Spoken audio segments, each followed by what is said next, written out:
ฮัลโหลเราไปโอ้วันเลยเนาะเราชุกเลยเนาะเอาสุดท้ายมันยังซื้อบ้านที่ทาวน์ที่ตอนนี้ว่าอยู่ว่าตะวิลคุยได้ว่าตะวิมีเนี่ยปกปะตะวิได้มีเนี่ยไม่ได้แล้วก็ชื่อบอริสไลน์เนาะตะวิคนตอนนี้มันได้ขอบฟ้าเนาะไปส่งหัวใจมันช่างน่าเสียดายที่เราไป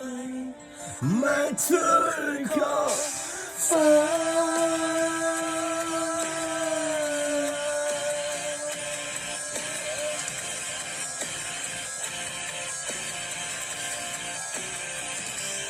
จบสิ้นที่เธอต้องทนทรมานเดินบนทางที่เราสองคนหวังกันไปยังฝันสุดฟ้าปิดฉากเสียทีเมื่อเธอคนที่ดีจงโชคดีกับเส้นทางที่ยังเหลือข้างหน้าเธอไปกับเขาก็ดีกว่ายอมเข้าใจจะไปด้วยกันก็มีแต่เหนื่อยล้าเธอเข้าใจที่เธอต้องการก็ฝันไปยังที่พาไปทุกสิ่งที่ฝันนั้นเอาไว้ทุกครั้งไม่เหลือสักอย่างฉันทำได้เพียงแค่เท่านี้มาส่งจะได้แค่ครึ่งทางก็คงต้อง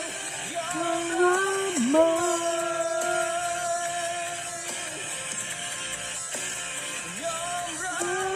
น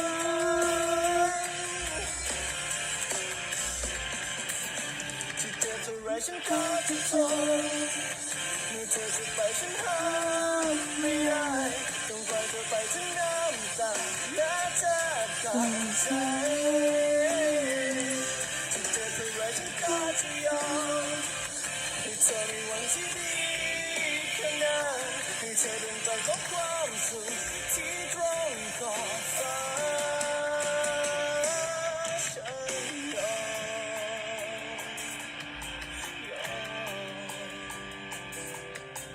ยอมเข้าใ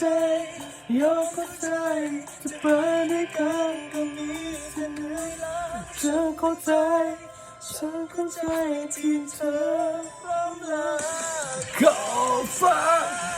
ต้องกลายเป็นทางที่พาไปทุกสิ่งที่ฝันกันเอาไว้จบแล้วยังเหลือสักอย่างฉันทำได้เพียงแค่เท่านี้มาส่งเธอได้แค่ครึ่งทางพรุ่งนี้ไม่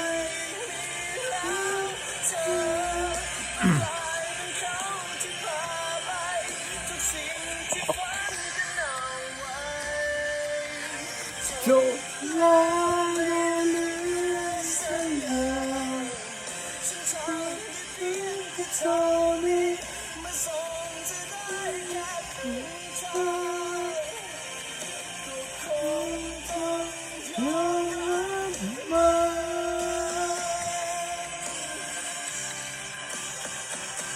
นจะเท่าไรฉันก็จะทนให้เธอเดินไปที่ตรงขอบฟ้า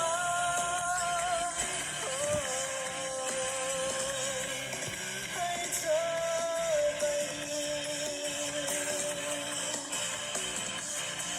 โชคดีเธอเดินจะเจอเท่าไรฉันก็จะทนโอเคคิดว่ามาสบายที่ทำอะไรกันเนาะ